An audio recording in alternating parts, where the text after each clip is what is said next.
It is April 3rd, 2021. I'm Andy, and this is the Minorcan Mullet Report from the Golden Ray Rec site in the St. Simons Sound. And the big news today was that section number 2, this is the section that they finished cutting last month, left the port of Brunswick. It is now on its way to Gibson, Louisiana. It'll head over to the Gulf of Mexico from here. And we got some video and some shots of the tug cruise on its way out. We saw the Kurt J. Crosby was the lead tug here. The Crosby Star was on the hip of the barge, and the Caitlin was assisting as it was making it through.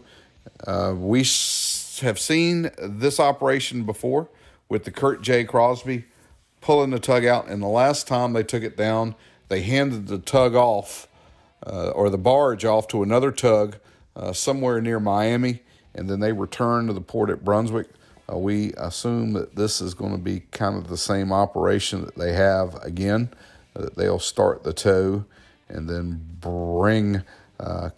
come back to the port. And last time after the barge got out of the channel, the Crosby Star was released from the barge, and the Kurt J. Crosby just continued it on its own. We have seen the last of the Julie B. That's the barge that this section is on, and we know that it is going to be not returning. The Julie B. has taken the bow section as well as this second section off the Golden Ray, and made the trip over to Gibson, Louisiana once before. But this will be the last time that we see the Julie B. barge back here. It'll be off to other endeavors, and then we will see the utilization of the dry dock systems that they have in place. And there should be one more barge, I think the 855-7, that was actually in Brunswick for a while. It may be anchored up the Turtle River in Brunswick now, but that barge was supposed to take section 7, and that's the piece that they're working on now. But we shall see. We can see the cradle here that was cut on the Julie B. to receive that section. Nice day out on the St. Simons Sound. Wind conditions were still up a little bit, but they kind of changed a little bit back to the northeast, and we get a little bit of sheltering effect from a northeast wind here as the wind kind of has to get around the island a little bit, and it gives a little bit of shelter here for the guys, and we're happy to see that happening, and we're happy to see Section 2 leaving the area. Goodbye, Section 2. Enjoy your trip over to the recycling facility at Gibson, Louisiana.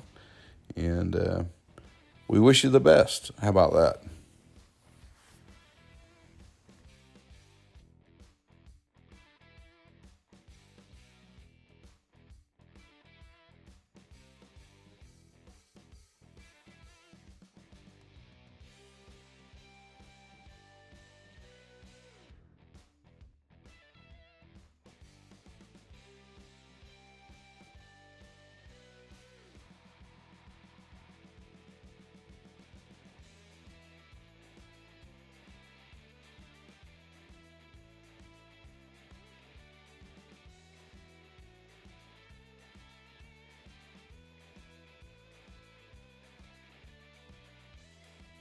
Now, out on the site today, the chains were tight, but we didn't see any movement on the blocks for the whole duration that we were out on the water. We are not sure exactly what's going on. We knew that yesterday the report that we got was that they were going to be kind of moving the chains slow under reduced tension with the hopes of getting it worked back into the groove. It was pretty obvious to us that the offshore chain, that's going to be the cutting block that is over on the left-hand side of the VB 10,000 here in this shot, was still not in the previous groove that was cut a month ago when they abandoned the attempt to cut this section. because of malfunctions with the cutting chain. Nothing really's happening today. So hopefully they're still working, devising that plan, or revising the efforts to get it pulled back over into that groove. We know that's got to be a daunting task to do that, considering one link of that chain weighs 90 pounds. It could be certainly a task. It's needless to say that no diver is going to be able to really be able to move that chain.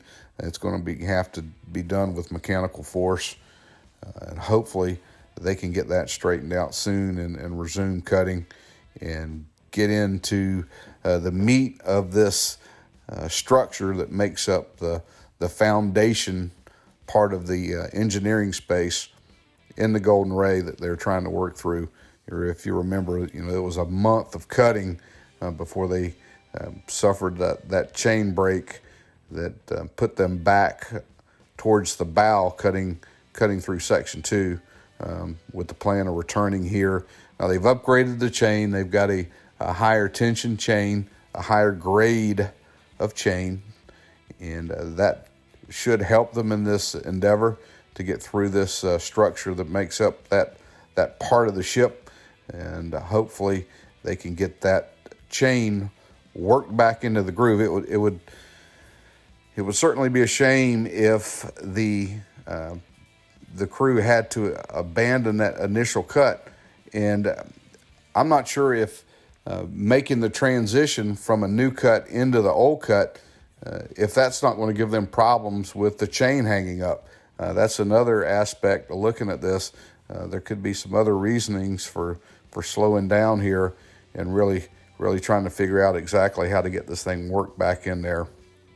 And we're hoping that they find that success and can continue on with this cutting as soon as possible.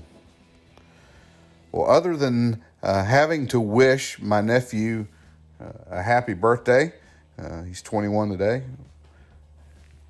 Cameron Mullet, happy birthday to you. That's about all we've got.